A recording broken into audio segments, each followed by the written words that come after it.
오늘 우리에게 주시는 하나님의 말씀은 구약 성경 창세기 40장 9절부터 15절까지의 말씀입니다.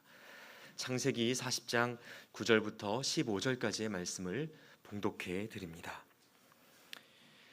술 맡은 관원장이 그의 꿈을 요셉에게 말하여 이르되 내가 꿈에 보니 내 앞에 포도나무가 있는데 그 나무에 세 가지가 있고 싹이 나서 꽃이 피고 포도송이가 익었고 내 손에 바로의 잔이 있기로 내가 포도를 따서 그 즙을 바로의 잔에 짜서 그 잔을 바로의 손에 들였노라.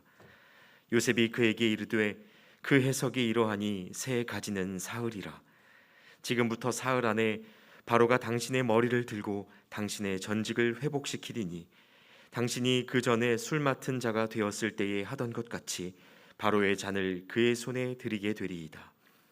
당신이 잘 되시거든 나를 생각하고 내게 은혜를 베풀어서 내 사정을 바로에게 아뢰어 이 집에서 나를 건져 주소서. 나는 히브리 땅에서 끌려온 자요 여기서도 옥에 갇힐 일은 행하지 아니하였나이다. 아멘.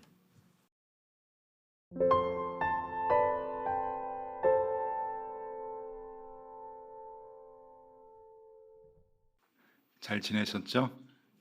네, 반갑습니다. 영상으로 예배하시는 분들도 반갑습니다. 이 현장에 오셨건 아니면 가정에서 이 영상을 통해서 예배를 드리시건 가번함에 오신 것 환영하고요. 오늘도 하나님의 큰 그 위로의 음성을 듣는 시간이 되면 참 좋겠습니다. 성경 66권 중에서 저는 제일 좋아하는 성경이 창세기입니다. 왜 그런가 했더니 창세기 그냥 좋은데 내용이요. 아마 어려서부터 연초에 성경 읽다가 창세기까지만 읽고 그만둬서 그런 거 아닌가. 그래서 다른 데보다 창세기를 많이 읽어서 이제 그런데요. 나중에 이제 커서 신학 공부를 하니까 창세기가 성경 전체 내용을 요약해 주는 것이구나라고 하는 것을 알게 되었습니다. 창세기는 50장으로 되어 있는데 전반부는 다 찢어지는 얘기가 나옵니다. 상처를 주고 헤어지고 그리고 깨어지고 찢어지는 이야기. 아담과 하와가 깨어지고 또 아담과 하와가 부부로 에덴 동산과 찢어지고 가인과 아벨이 상처를 주고 죽이고 찢어지고 그리고 아브라함과 롯이 헤어지고 인간의 욕심 때문에 헤어지고 또 이삭과 이스마엘이 헤어지고 그리고 야곱과 에서가 원수가 되고 그리고 요셉과 형제들이 서로 인신매매를 하고 헤어지는 그러한 모습이 창세기 전반부에 나옵니다. 그런데 창세기 후반부에 보면은 그 상처들이 다 싸매지고 다시 회복이 되고 깨어진 것이 봉해지고 찢어진 것이 다시 만나게 되는 그러한 그 모습들이 나오게 되고 그 회복과 치유의 정점에 있는 인물이 바로 요셉입니다. 그래서 요셉을 참 좋아해요. 저는 요셉이 총리 대신이 되어서 믿음을 굳게 갖고 있다가 총리 대신이 돼서 좋은 게 아니고 그 깨어지고 헤어지고 상처를 주었던 찢어진 그러한 그 모든 삶의 모습들을 회복시키고 싸매어주는 꼬매주는 그러한 역할을 했기 때문에 요셉을 참 좋아합니다. 요셉은 태어날 때 그렇게 녹록했던 환경은 아니었죠. 물론 경제적으로는 굉장히 유복한 집안이었지만 사람이 돈으로 떡으로만 살 수 없지 않습니까? 태어날 때 벌써 어머니라고 불러야 하는 인물이 4명이나 됐습니다. 그리고 같은 집에 살았죠. 여러분, 이게 불행의 시작이라고 볼 수가 있어요. 어머니라고 4명을 불러야 되는데 그 어머니로부터 난 배다른 형이 10명이나 있었습니다. 그리고 거기에 아버지의 심각한 편애는 이 요셉을 더욱더 왕따가 되게 만들기에 충분했죠. 사실 형들은 요셉을 미워했습니다. 그래서 성경에 보면은 꿈꾸는 자다라고 얘기하는데 그것은 조롱하는 거고 멸시하는 거죠. 편을 가르는 표현이었습니다. 저희 꿈꾸는 자가 온다라고 하는 것은 아들 요셉이 아버지의 그 편애를 너무 받았기 때문에 다른 형들이 미워했던 그러한 표현이라고 볼 수가 있죠. 이러한 왕따 현상은 현실이 되어서 요셉이 17살에 죽음에 이르게 되죠. 구덩이를 파놓고 이 동생을 형들이 죽이려고 합니다. 그때 큰 아들 루벤이 생명은 살려주자라고 하는 이야기를 했고, 넷째 형이었던 유다가 팔아먹자라고 하는 이야기를 해서 가까스로 생명은 구하게 됩니다. 마침 애굽으로 가는 이스마엘 대상들에게 은 20을 주고 동생을 팔아먹죠. 이렇게 못된 형들이 어디 있습니까? 그런데 이미 예고됐던 것이죠. 17년 동안 요셉이 살면서 이것은 임계점에 이르러 가지고 나오는 현상이었지, 그 17년 동안 계속 형들은 요셉을 미워했을 겁니다. 그렇게 살았던 요셉, 저는 이것을 요셉의 첫 번째 죽음이라고 봅니다. 여러분 그러지 않겠어요? 형들은 요셉의 옷을 채색 옷, 색동옷을 벗겨다가 동물의 피를 바르고 아버지에게 보여주면서 죽었다라고 보고를 합니다. 아버지의 마음에서는 11번째 아들, 그렇게 사랑했던, 그렇게 편애했던 요셉이 죽은 것이죠. 그리고 형제들도 잊어갔을 겁니다. 잊혀진 동생, 요셉이라고 하는 존재는 이 가정에서 이미 죽은 존재고, 실제적으로 요셉은 죽은 인물과도 다름이 없었죠.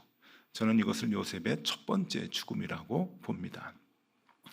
자, 이 죽음의 경험을 한 요셉은 이제 애굽으로 팔려가서 종의 신세가 되는데, 노예 신세로 있다가 보디발이라고 하는 그 장군의 집에 팔려가게 됩니다. 근데 성실했던 것 같아요. 성경에 보면 하나님이 함께 하셨다 그러는데 성실해서 집사가 되죠. 그 집안의 모든 일을 맡게 되는 집사가 됩니다. 그런데 우리가 내용을 잘 알죠. 그 내용은 다 말씀드리지는 않겠습니다. 그곳에서 보디발의 아내의 욕정에 의해서 누명을 쓰고 이제 감옥에 갇히게 됩니다. 이제 살만했는데, 그렇잖아요. 다 죽음의 고비를 넘기고 이제 살아서 겨우 일상을 회복했는데 또 다시 감옥에 갇히게 됩니다. 그것도 누명을 쓰는데, 성경에 보니까 성경에 보면은 이 요셉이 갇히게 된 이 감옥을 왕의 죄수를 가두는 곳이다라고 그렇게 표현을 합니다. 그러니까 이 보통 감옥이 아니라 거기는 왕에게 반역한 자들이 주로 봐가지고 갇히는 감옥인데 죽는 거예요. 언제 죽을지 모르고 죽음을 기다리는 그러한 감옥이죠.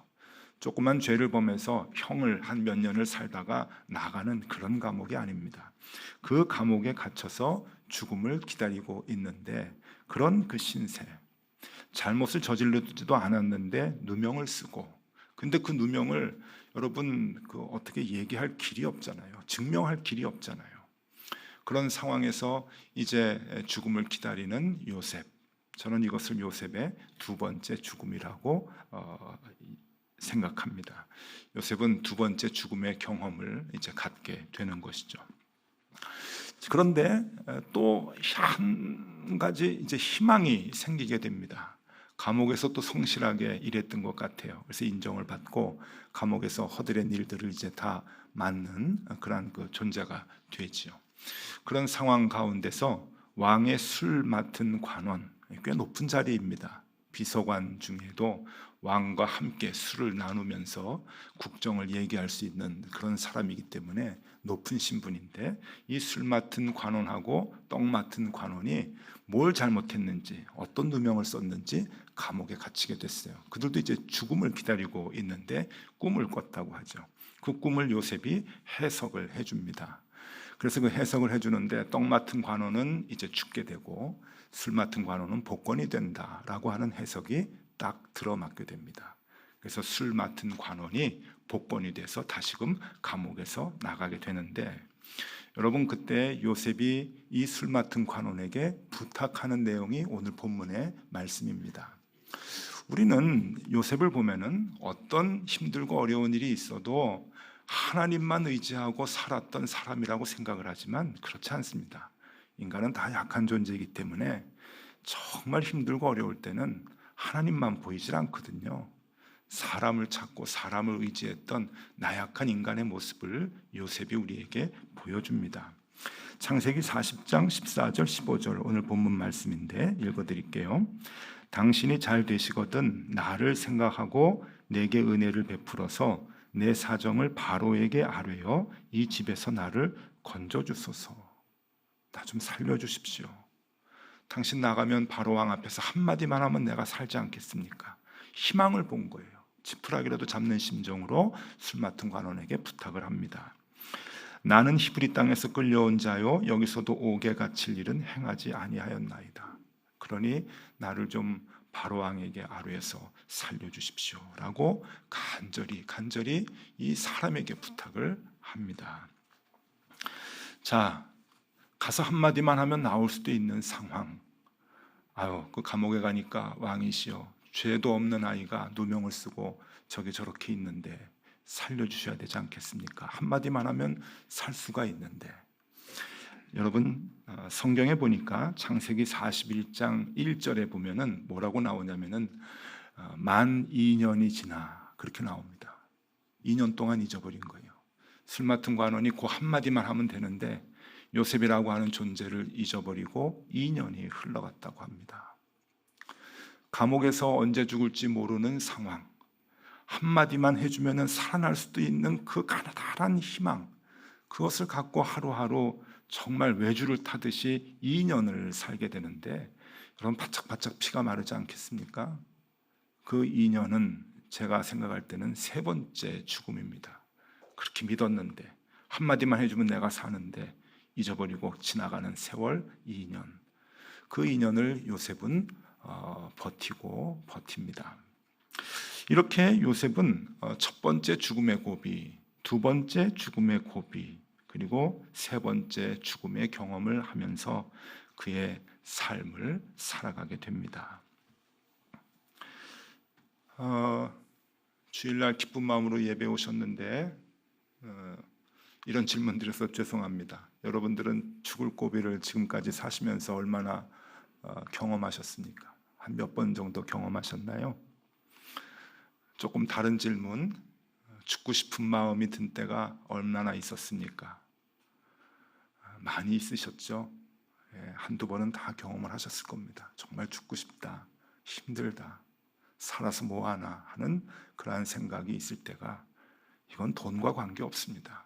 그런 마음을 한두 번씩은 다 가지셨을 텐데, 그때 우리가 어떤 자세를 가져야 하는가? 여러분, 요셉이 우리에게 그 답을 보여줍니다. 창세기 45장에 보면은 욥이 극적으로 형제들을 만나는 모습이 우리에게 이제 그 설명이 그려지죠.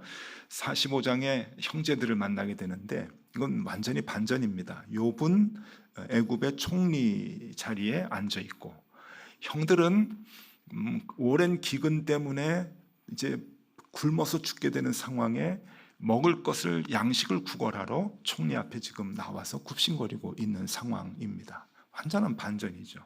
그럴 때 이 요셉이 형들을 대하는 자세에서 우리에게 많은 아주 중요한 답을 우리에게 줍니다. 지금 요셉은 22년 만에 형들을 만납니다. 이렇게 계산을 해보니까 17살에 팔려갔죠. 그리고 나이 30에 총리가 됩니다. 그리고 풍년 7년이 지나가고 흉년에 들어서 2년째에 이제 형들을 만나게 돼요. 그러니까 22년 만에 이제 형들을 만나게 됩니다. 쌓였던 게 있었겠죠. 죽일 수도 있었습니다. 힘이 있죠. 죽이기까지 못해도 옥에 가둬놓을 수도 있는 힘이 있습니다. 그것까지 안 했다면 아마 형들 앞에서 넋두리, 원망 이런 거 할 수도 있지 않았겠습니까? 그런데 요셉은 아무것도 하지 않습니다. 그리고 이렇게 형들 앞에 얘기를 하는데, 창세기 45장 5절에서 8절까지 제가 읽어드리겠습니다. 형들 앞에 22년 만에 만나서 원망과 넋두리를 다 뒤로하고 형들에게 얘기를 하는데, 여러분 어떤 내용을 얘기하는지 눈여겨봐 주시면 좋겠습니다. 당신들이 나를 이곳에 팔았다고 해서 근심하지 마소서, 한탄하지 마소서. 하나님이 생명을 구원하시려고 나를 당신들보다 먼저 보내셨나이다. 이 땅에 2년 동안 흉년이 들었으나 아직 5년은 밭갈이도 못하고 추수도 못할지라. 하나님이 큰 구원으로 당신들의 생명을 보존하고 당신들의 후손을 세상에 두시려고 나를 당신들보다 먼저 보내셨나니 그런즉 나를 이리로 보낸 이는 당신들이 아니요 하나님이시라. 하나님이 나를 바로에게 아버지로 삼으시고 그 온 집의 주로 삼으시며 애굽 온 땅의 통치자로 삼으셨나이다. 지금 죽음을 앞두고 벌벌 떨고 있는, 이젠 우린 죽었다, 죄가 있으니까, 동생을 팔아먹은 죄가 있으니까 우린 죽었다라고 벌벌 떨고 있는 형들에게 나를 보내신 이는 형들이 아니고 하나님입니다. 우리 가족들을 살리기 위해서 하나님이 보내셨습니다 라고 하는 얘기를 2번씩 합니다. 한 번도 아니고 이 짧은 말 속에 2번을 합니다. 성공한 사람의 여유입니까?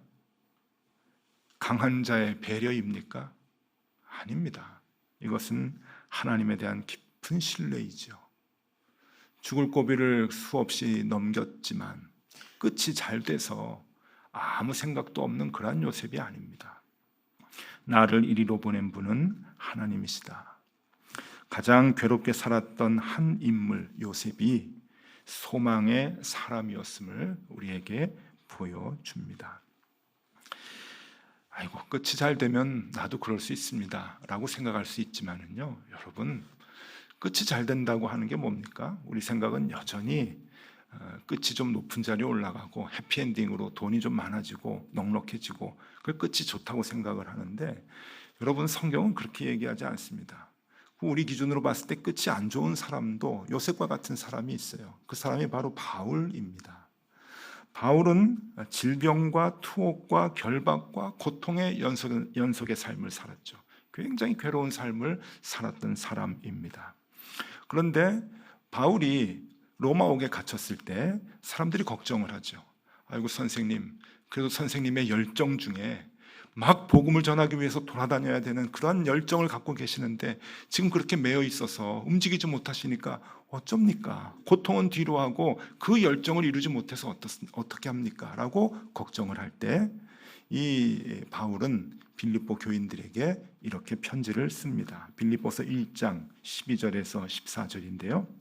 형제들아, 내가 당한 일이 도리어 복음 전파에 진전이 된 줄을 너희가 알기를 원하노라. 매여 있는데 전도하는데 진전이 됐다는 겁니다. 이게 무슨 뚱딴지 같은 얘기입니까? 진전이 되었다. 13절, 이러므로 나의 매임이 그리스도 안에서 모든 시위대 안과 그 밖의 모든 사람에게 나타났으니 형제 중 다수가 나의 매임으로 말미암아 주 안에서 신뢰함으로 겁없이 하나님의 말씀을 더욱 담대히 전하게 되었느니라. 13절 말씀 다시 한번 보면은 그리스도 안에서 모든 시위대 안과, 여기 시위대라고 하는 것은 헬라어로 보니까 프라토리온이라고 한 단어를 써요. 이게 뭔가 하면은 황제의 시위대라는 거예요. 그러니까 특별한 단어를 쓴 거예요. 프라토리온. 그냥 시위대가 아니에요. 황제를 지키는 사람들의 이 감옥이라고 하는 거죠. 그러니까 아까 요셉이 갇혔던 감옥하고 똑같은 거예요. 그럼 거기서는 감옥을 갇히면 다 죽는 거예요. 그러니 이 바울이 갖고 있는 희망, 바울이 갖고 있는 열정, 이게 어떻게 이루어집니까? 그런데 보니까 이루어지고 있다고 얘기를 하잖아요. 14절에 형제 중 다수가 나의 매임으로 말미암아 주 안에서 신뢰함으로, 형제들 다수가 신뢰한다는 거예요, 자기를. 그리고 겁없이 하나님의 말씀을 더욱 담대히 전하게 되었다. 이 시위대가 지키는, 그러니까 플라토리온이라고 하는 이 시위대가 이게 관리하고 있는 황제의 감옥에는 할루시스라고 하는 그 당시에 그 쇠사슬이 있습니다.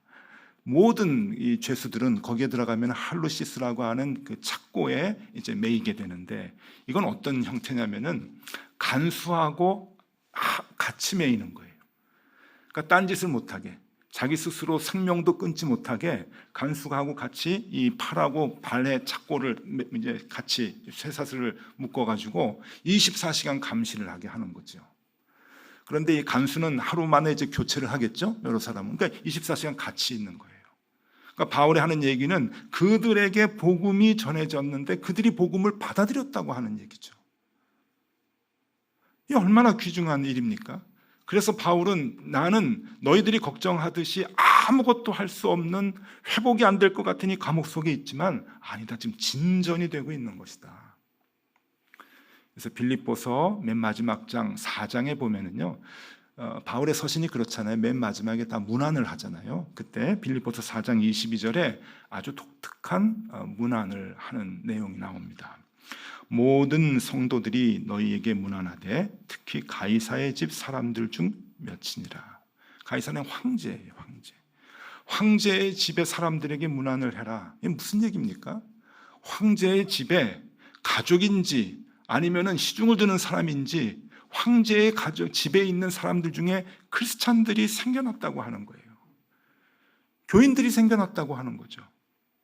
어마어마한 진전이 지금 있는 거예요. 어떻게 있게 됐는가요? 할루시스라고 하는 그 착고에 매어서 24시간 간수하고 같이 있을 때 그 복음이 전달되는 효과가 어마어마하게 있었다라고 하는 것을 얘기해 주고 있습니다.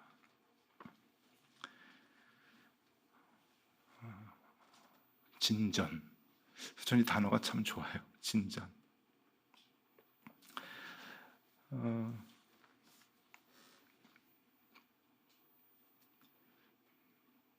제가 신학교 다닐 때 저희 아버지 사업이 부도가 났습니다.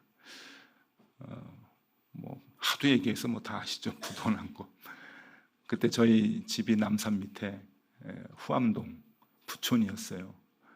거기에서도 동네에서 저 부잣집 이제 그랬으니까 저희가 다녔던 교회에서는 어느 권사님 그러지 않고 부잣집 권사님 뭐 그렇게 이제 불렀으니까 꽤 유복한 집에서 이제 크고 자랐습니다. 근데 신학교 다닐 때 아버님 사업이 이제 부도가 나면서 정말 그렇게 망하는 거 저는 제가 목회하면서 교인들 보면서 그런 교인들 못 봤어요. 쫄딱 망했어요. 길거리에 나앉고 저기 반월, 지금 안산시가 됐는데 옛날엔 반월이에요. 개발되기 전에 거기에서 이제 월세를 겨우겨우 방을 얻어서 살게 됐습니다. 거기서부터 서울에 있는 광장동, 워커힐에 있는 신학교까지 다닐래니까 여러분 게 쉽지 않았어요. 차비도 없었고. 그래서 기숙사에서 빈대 생활을 좀 많이 했죠. 그런데 그것도 견디기 힘들었는데 그 와중에 어머니가 고생을 많이 하셔서 뇌출혈로 쓰러지셨죠. 그래서 그때부터 17년 누워 계셨습니다. 처음에 1년 여러분 저하고 형하고 뭐 고쳐보겠다고 업고 뛰어다니고 침도 맞춰보고 뭐 없는 재산이지만 있는 거 마지막까지 탈탈 털어서 다 회복시키려고 했었는데 잘 되지 않았습니다. 2년이 맥시멈인 것 같아요. 김병에 효자 없다고. 3년째 들어가니까 다 메말라가 거칠어지고 너무 힘들었어요. 저희 아버지는 형하고 사이가 안 좋았습니다. 본래 사이도 안 좋은데 결혼하겠다고 데리고 온 아가씨를 좋아할 리가 없죠. 아버지가 무척 반대한 결혼을 형이 했습니다. 그러니까 며느리가 이뻐 보이겠어요. 그러다가 어머니까지 쓰러졌으니 며느리 잘못 들어가지고 쓰러졌다고 늘 술 마시고서 그 얘기를 하셨어요. 옆에서 지켜보는 마음이 제가 아팠죠. 저희 아버지 술을 너무 좋아하셨는데 거진 매일 밤 어머니 쓰러지고 난 뒤에 매일 밤 술을 드셨어요. 그런데 하루는 너무 많이 드셨는데 실수를 하셨어요. 해서는 안 될 일을 하신 거죠. 그날 저희 형하고 형수하고 있었는데 아버지가 마음이 그동안 쌓였던 게 술 기운에 그냥 주방에서 칼을 가지고 해서는 안 되는 일을 하셨어요. 저희 형수가 많이 다쳤죠. 어떻게 이런 일이 우리 집안에서 일어날 수가 있을까? 형 가정 다 깨지고 저희 장모님은 저에게 와가지고 이혼하자고 얘기하시더라고요. 그런 집안에 내 딸 둘 수 없다고. 이혼의 위기까지 갔었어요. 제가 제 전공이 가정사역이잖아요. 가정사역 공부했는데 왜 했겠어요? 그냥 지푸라기라도 하나 잡아볼 심정으로 가정사역 공부를 그때 한 거예요.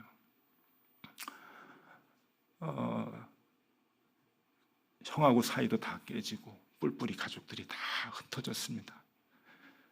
저는 태평양 한복판에 그냥 혼자 떠 있는 기분이었어요. 아무것도 할 수 없었어요. 회복, 일상의 회복. 여러분, 그 단어 자체가 저한테는 사치였습니다. 일상의 회복이라고 하는 게 저는 목회를 하는 거고 교회 생활하는 건데, 그 말 자체, 그것을 꿈꾸는 것 자체가 저에겐 사치였어요. 다 무너졌죠. 회복을 할 수가 없었어요.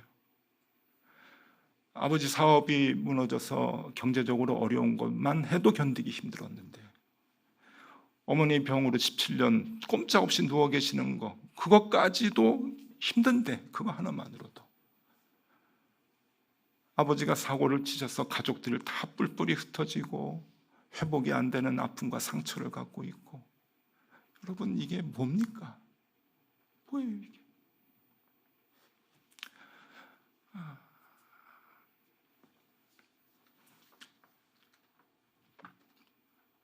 제가 비교적 돈에 욕심이 없습니다. 지금도 그래요. 왜 그런가 하면은 돈 문제가 아니었어요. 저에게는 차라리 돈이 없는 게 괜찮겠더라고요. 다른 문제는 다 회복이 되고 돈만 없으면 그거 선택하겠어요. 돈보다 더 소중한 게 깨져버리니까 돈은 문제가 아닌 거예요.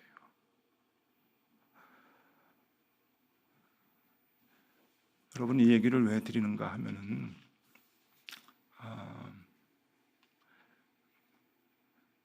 저 행복해 보이죠? 예? 제가 진짜 행복해요.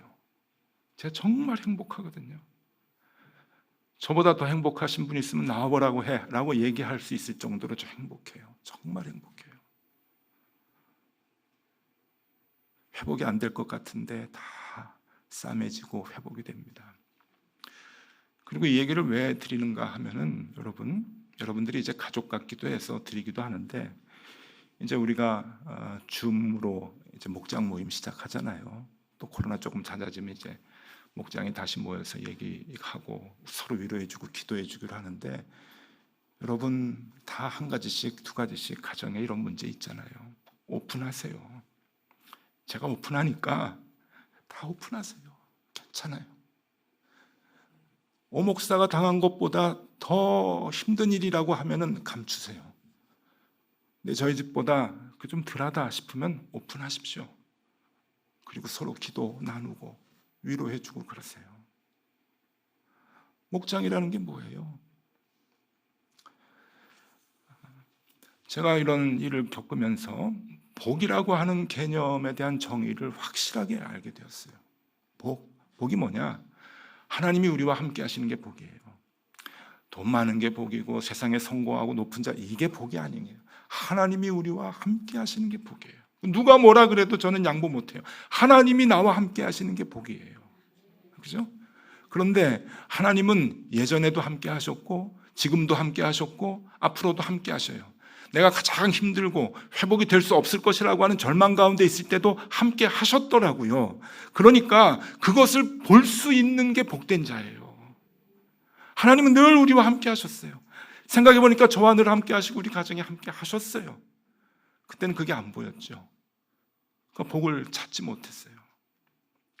근데 그게 보이기 시작하는 순간, 내가 복된 자구나, 내가 복이 있는 자구나라고 하는 것을 그때부터 알기 시작을 한 거죠.